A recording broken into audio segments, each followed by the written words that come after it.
Capítulo 9. Magistraturas romanas y poder ejecutivo actual. Senado romano y función consultiva hoy. 9.1. Las magistraturas republicanas y el poder ejecutivo actual. Magistrado. Magistratus, según el significado predominante de las fuentes, cargo político en virtud del cual su titular tiene la facultad y el deber de ejercer en nombre de la República Romana una serie de funciones y de realizar una serie de actos propios de su cargo, igualmente eficaces respecto a todos los ciudadanos romanos en cuanto a su naturaleza jurídica. Los estudiosos discuten si debe considerarse a los magistrados republicanos en Roma como auténticos representantes de la voluntad popular. Algunos estudiosos defienden que pueda utilizarse el concepto de mandato para referirse a la relación existente entre los magistrados y los comicios. Así, los magistrados serían mandatarios de los comicios, si bien es bastante improbable que su poder pudiera retirarse, discrecionalmente, por aquellos antes de haberse concluido el periodo, normalmente anual, de duración en el cargo.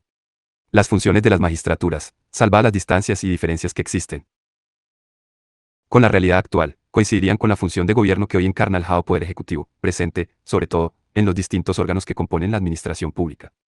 La expresión menor que Poder Ejecutivo hace referencia, en sentido positivo, a que el conjunto de órganos tienen reconocidas facultades de efectivo gobierno, si bien haría, asimismo, referencia a esos órganos que se limitarían a ejecutar lo que sea acordado por el Parlamento que representa al Poder Legislativo del Estado. En este sentido, pudiera parecer que la acción del gobierno estaría limitada a la ejecución de lo ya decidido y que no tendría facultad alguna de decisión, lo cual responde a la realidad. No ha existido nunca en la historia del constitucionalismo contemporáneo un poder, estrictamente ejecutivo, encarnado por un órgano constitucional cuya única función sea dar cumplimiento automático a las decisiones legislativas del Parlamento, la regulación básica y el marco normativo fundamental del poder ejecutivo del Estado está recogido en el título IV de la Constitución que lleva por rúbrica Gobierno y delgo, la administración. Parece que nuestros constituyentes quisieron destacarse en la propia redacción literal del título dos esferas que, a pesar de que tienen espacios comunes, deben dice diferenciadas, y es que el gobierno, en sentido estricto, poseen sustantividad y singularidad dentro del más amplio poder ejecutivo. Simplificando, puede decirse que la administración se sitúa bajo el mando del gobierno. Las magistraturas romanas eran, con carácter general, cargos de elección popular y abiertos en cuanto al acceso a los mismos a todos los ciudadanos con plenitud de derechos cívicos. En nuestro tiempo, puede constatarse un proceso de paulatina adquisición y ampliación de las facultades desempeñadas por el gobierno de tal forma que en la realidad presente, el riesgo es que el gobierno invada, indebidamente, parcelas reservadas y él constitucionalmente a los otros dos poderes que son el legislativo judicial. La Constitución dedica un detallado tratamiento normativo al gobierno de nación, que, en uno de sus preceptos fundamentales enuncia el amplio elenco de le corresponden. De la simple lectura del artículo 97 puede deducirse la trascendencia. Administración civil. De su misión, el gobierno dirige la política interior y exterior, la de potestad militar y la defensa del Estado. Ejerce la función ejecutiva y la reglamentaria de acuerdo con la Constitución y las leyes. 9.2. Clases. Se acostumbra a clasificarlas. Primera diferenciación. Magistraturas romanas según diversos criterios. Una distingue entre magistraturas y la man ordinarias y extraordinarias. Se nuevan, con carácter aquellas general que rigen la República en condiciones normales y por el contrario, anualmente, o en otros periodos fijos, se denominan magistraturas extraordinarias aquellas configuradas para sías excepcionales, solucionarlas. Cuando se estimaba que las ordinarias no eran adecuadas para la vida ciudadana. Necesidades de emergencia que atravesaba, en un momento determinado. Esta distinción también se da, en alguna medida en la actualidad, en ordinarias, los condiciones órganos de gobierno previstos constitucionalmente se condiciones de resolverlas se encuentran en situaciones que, en cada circunstancia, pueda vida pública y la convivencia requerir la social. Sin embargo, en ocasiones, los estados situaciones anormales o atraviesan excepcionales en las que la utilización de los instrumentos ordinarios previstos en la Constitución no garantiza el mantenimiento del orden público y la continuidad de la norma suprema. Ante estas situaciones anormales, son varias las soluciones que se adoptan a nivel comparado. Una, ausencia de un derecho de excepción que regule este tipo de situaciones y los poderes de los órganos constitucionales en estas circunstancias. 2. Adopción de una dictadura constitucional, que supone la concentración de poderes en una magistratura única, Constitución de Francia de 1958. 3. Existencia de un derecho de excepción y de diferentes estados de emergencia que establecen modificaciones puntuales respecto de la vigencia ordinaria de la Constitución para facilitar la vuelta ordenada a esta Constitución española. Nuestra Constitución contiene, en el artículo 1.16, el derecho de excepción. Es un derecho de excepción limitado, no puede suponer la suspensión genérica de la Constitución ni su reforma, ni alterar la organización e independencia de los tribunales, ni derogar el principio de legalidad parlamentario, exige la intervención inmediata del Congreso de los Diputados, y diversificado, regula 3 estados excepcionales, por orden de gravedad creciente en función de las características de la situación de anormalidad que se atraviese.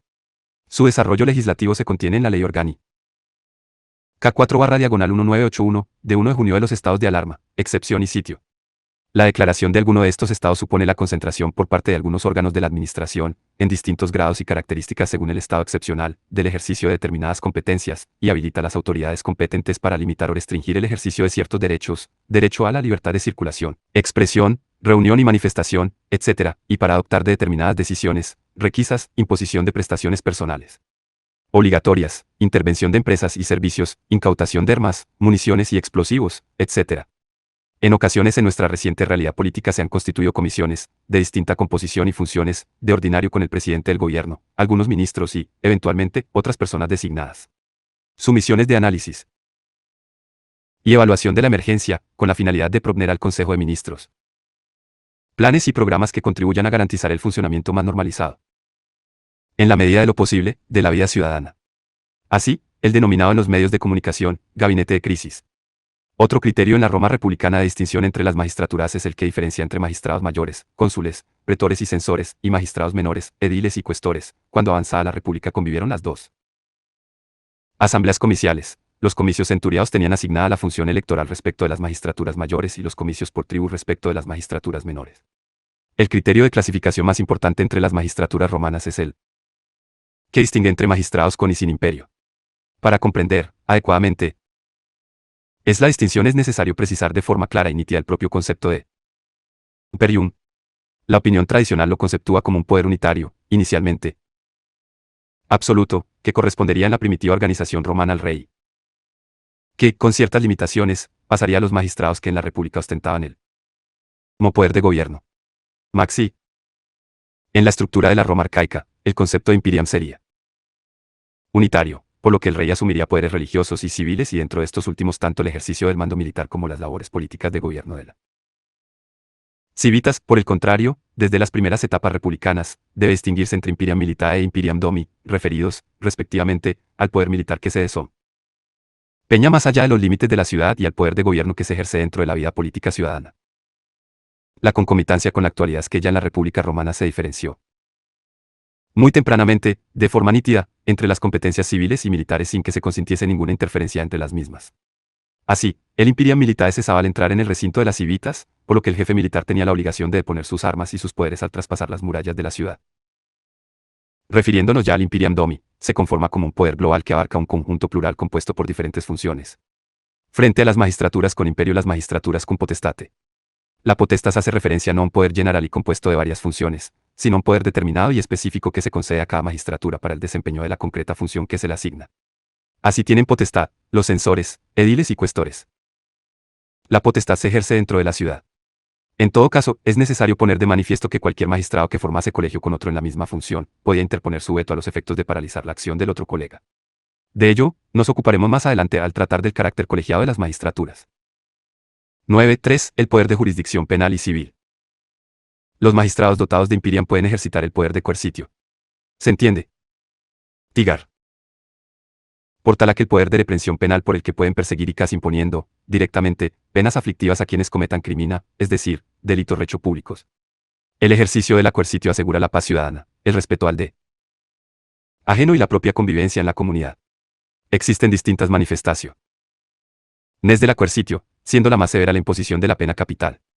El principal límite al ejercicio de la coercitio por parte de los magistrados lo constituyó, casi desde el origen, el derecho de los ciudadanos romanos a apelar al comicio, provocatio de populum, del que ya nos hemos ocupado. El ejercicio efectivo del poder de coercitio supone una de las máximas expresiones del imperium, pues, en los primeros estadios de la etapa republicana, los magistrados tenían facultad de considerar como crimina acciones que no se encontraban obviamente tipificadas como tales en ninguna disposición legal. Esta facultad atentaría al principio de seguridad jurídica en ámbito penal al no respetar el principio de legalidad penal. Resumidamente podemos decir que este importantísimo principio implica, en la actualidad, las siguientes garantías: garantía criminal, nullum crimen sine lege; garantía penal, nulla poena sine lege; y garantía jurisdiccional, nulla poena ogale judicio, a las que, recientemente, la doctrina ha añadido la garantía de ejecución. Está expresamente enunciado en numerosos textos, constituciones y en todos los códigos penales vigentes de nuestro entorno cultural. El antecedente más remoto, y además imperfecto, de este principio de legalidad penal puede reconocerse en la creación de determinados tribunales que, a su vez, tienen previstos procedimientos especiales cuya finalidad es la persecución y sanción de distintos crímenes legalmente configurados como tales. En este sentido, a partir de finales del siglo Lila, c. la sanción de determinados AC. Dos delictuales públicos, crimina, pasó a ser competencia de tribunales denominados ovaciones extraordinariae, que se constituían cada uno de ellos ad hoc, en relación con el concreto crimen que perseguían. Estos tribunales, que surgieron con carácter extraordinario y, por tanto, eran circunstanciales y temporales, terminan transformándose desde la mitad del siglo A. C. en órganos jurisdiccionales permanentes, lo que explica que pasen a denominarse cuestiones perpetuae, asumiendo de modo estable la competencia para conocer el singular crimen tipificado por la propia ley que los crea. El tribunal es competente tanto para la instrucción como para su tramitación, que concluye con el fallo o sentencia, respecto de la que no cabe apelación, en estricta vía judicial. Es frecuente afirmar por la doctrina penalista que dicho principio de legalidad es un producto de la Ilustración y que el derecho romano no llega a formular esta lumna vacilar del derecho penal moderno. No obstante señalar que su formulación en Roma no tiene la precisión y rigor con la que se expresa en la actualidad, es necesario poner de manifiesto que ya en Couma encuentra su formulación primigenia. Así lo entiende uno de los más grandes penalista del siglo XIX, Pacheco. Señala que su origen se encuentra en un fragmento jurisprudencial romano que reza, ubinanas lex, nec prevaricatio, dicho principio. Según Pacheco pretende, erradicar toda arbitrariedad e inseguridad, de desastrosas consecuencias, ellos un adelanto, un progreso, en relación con Grecia, que admitía los encauzamientos por acciones expresamente no prohibidas, y concluye, este principio fue proclamado, por primera vez, por la ley romana. El Principado surgirá un procedimiento inquisitorial, que se consolida en el dominado, como nuevo proceso penal en el que la sentencia condenatoria admite, generalmente, un appellatio configurándose la doble instancia. Así, la ilimitada coercitio de las magistraturas romanas desaparece total y definitivamente en la etapa imperial. En la actualidad la competencia en materia penal pertenece a aquellos jueces y tribunales que la tienen específicamente asignada, si bien la persecución de oficio, representando a la sociedad, corresponde al público o ministerio fiscal. Ministerio. Según la teoría tradicional, el imperium comprende, asimismo, el ejercicio de jurisdictio, que consiste en la facultad de dirección y control del proceso civil, a partir del año 367 a.C., como consecuencia de la promulgación de un conjunto de leyes, denominadas licinias estiae. La jurisdictio se ejerce de forma exclusiva la pretura. A través del poder de jurisdictio el pretor dirige y conduce el proceso civil a la fase iure, tal como veremos en el capítulo correspondiente a la fase apud. Dicen, en la cual el protagonista será un ciudadano particular con poder de juzgar, judicatio, y que es designado ante el pretor, normalmente, de común acuerdo por las partes litigantes. Asimismo, el pretor tiene la facultad, en la primera fase, de señalar o decir el dir que es aplicable al concreto conflicto o controversia que se somete a su jurisdicción. En correspondencia con lo que hemos señalado en relación con la evolución de la jurisdicción criminal, también en el ámbito de la civil, desde el siglo I d.C., surge en el derecho romano para determinadas cuestiones litigiosas, un proceso llamado extraordinario, cognitio extraordinem, que se consolida paulatinamente convirtiéndose en ordinario y que transforma radicalmente el procedimiento. Desaparece la jurisdictio del pretor y también la diferenciación entre dos fases en el proceso.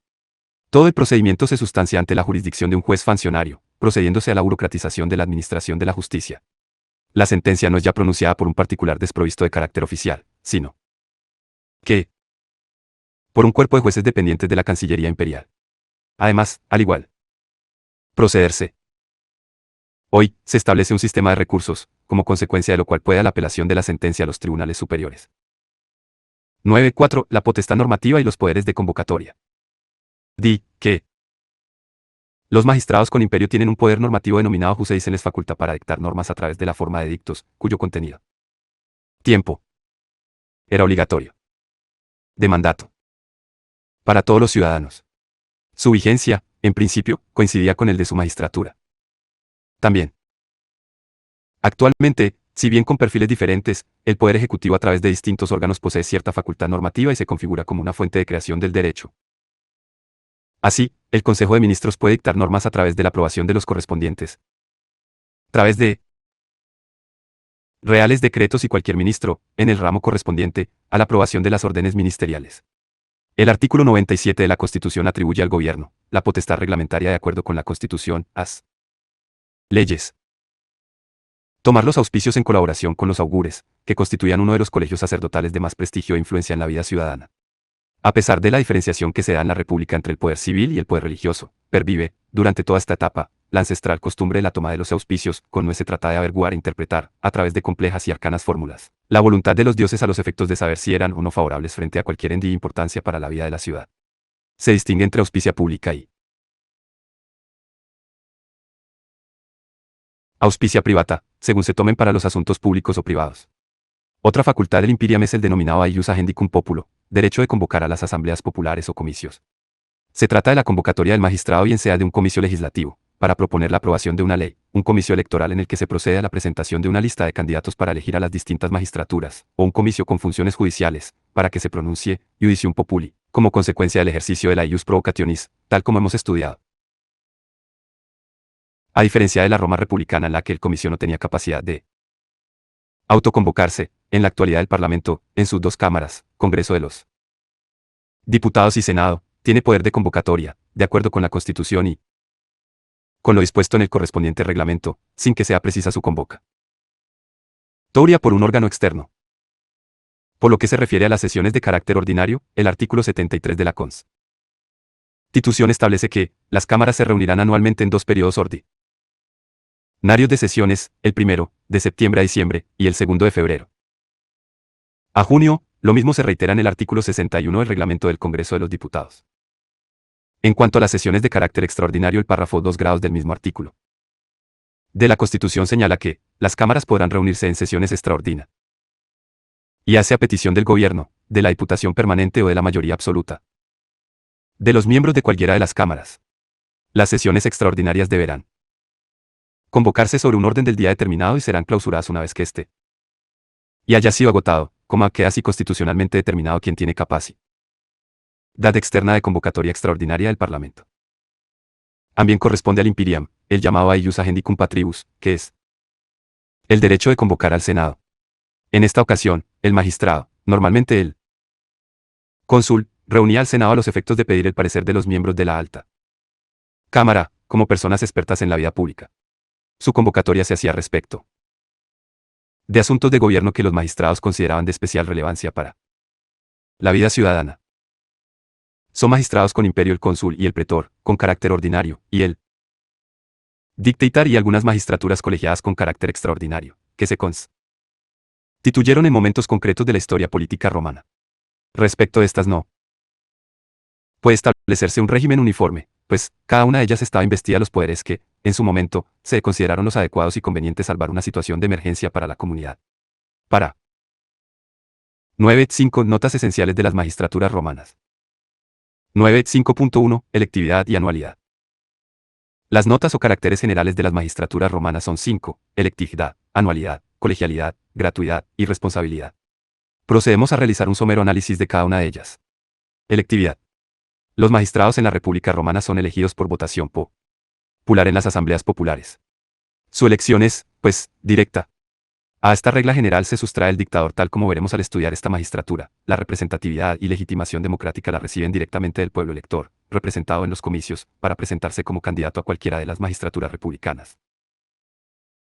Se requirió la edad mínima de 27 años, siendo frecuente, en la etapa de pureza republicana, cuyo candidato se le exigiese, al menos, 10 años de servicio activo en las legiones.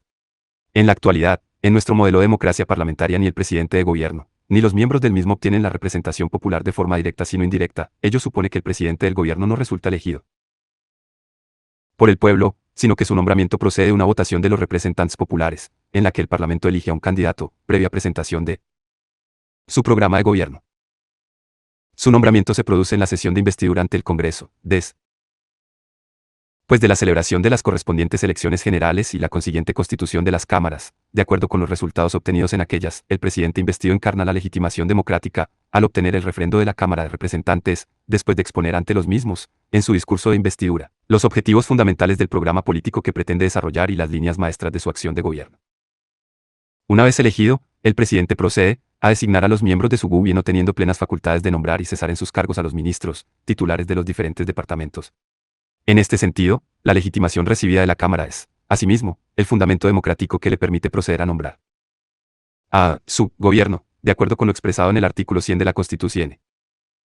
Frente a este sistema de democracia parlamentaria existe en nuestro tiempo un sistema de democracia presidencialista en el que se procede, directamente, a la votación popular del presidente, así en los Estados Unidos o Francia.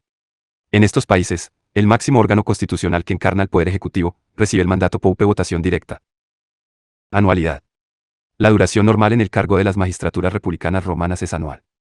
Este principio general sufre algunas excepciones. El Colegio de Censores es designado cada 5 años, cada lustro, y presenta una efectiva duración en su cargo de 18 meses, y el dictator que, como magistratura extraordinaria, tiene una duración que viene determinada por razón de la causa de su nombramiento si bien, en ningún caso, podía otorgársele poder por un periodo superior a 6 meses. Actualmente en nuestro sistema constitucional, la duración del cargo de presidente coincide, en principio, con la de la propia legislatura, que dura 4 años. En España, no hay limitación alguna para posteriores y eventuales reelecciones.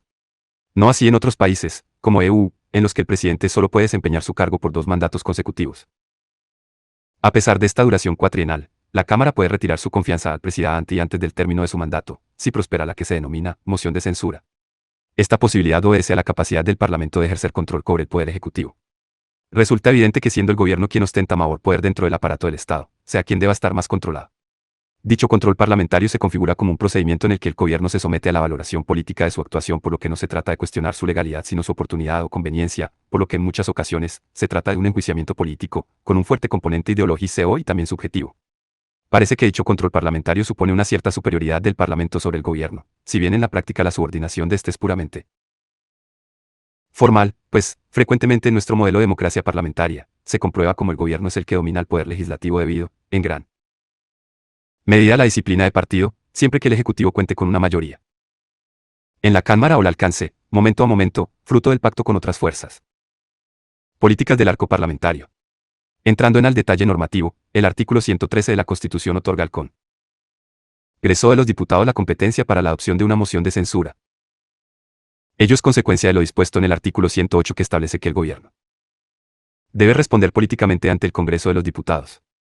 Tal como fácilmente puede deducirse, la Constitución ha dejado fuera de juego al Senado en esta trascendental competencia parlamentaria. La moción de censura no cabe más que contra observa el gobierno, no pudiendo plantearse respecto de la actuación de uno o varios ministros determinados. Diferencia de la moción de censura, pero al tiempo complementaria con ella. Encuentra la cuestión de confianza, que se regula básicamente en el artículo 112. C. La Constitución, este precepto señala sus principales requisitos. Primero, solamente capacidad de plantearla al presidente del gobierno, por lo que no es el gobierno como órgano colegiado, sino su presidente quien es competente para su planteamiento en el Parlamento.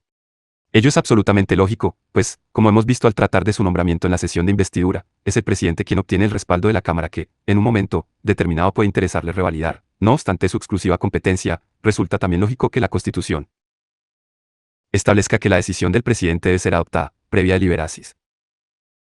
Consejo de Ministros, ya que de no prosperar afectaría a todo el gabinete por el presidido, en el buen entendimiento de que su parecer es preceptivo solicitarlo, pero no vincula al presidente que, libremente, puede discrepar de su opinión y plantes válidamente la referida cuestión de confianza. Volviendo sobre la Roma republicana, el carácter anual de sus magistraturas fue una reacción contra el poder indefinido del monarca.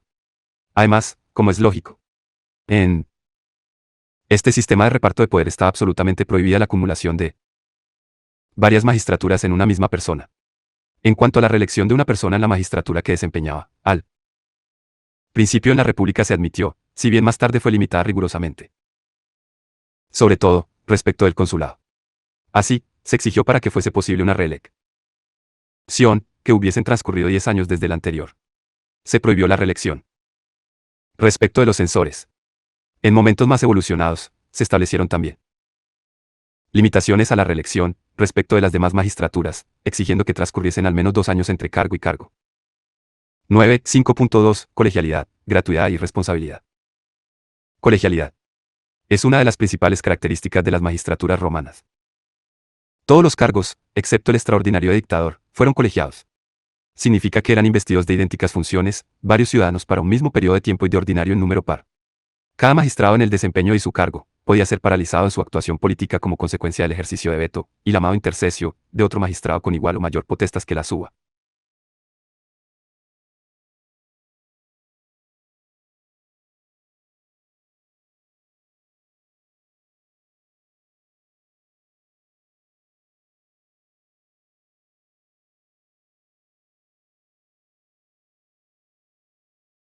Capítulo 9.